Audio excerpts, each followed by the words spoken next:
حدثنا خلاد قال حدثنا عبد الواحد ابن أيمن عن أبيه عن جابر أن امرأة قالت يا رسول الله ألا أجعل لك شيئا تقعد عليه فإن لي غلاما نجارا قال إن شئت فعملت المنبر.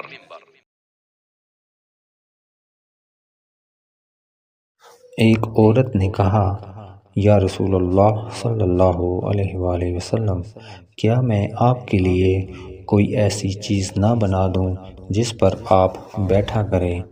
मेरा एक बढ़ई गुलाम भी है। आप सल्लल्लाहु अलैहि वसल्लम ने फरमाया, अगर तू चाहे तो मिंबर बनवा दे। सही बुखारी हदीस नंबर 449।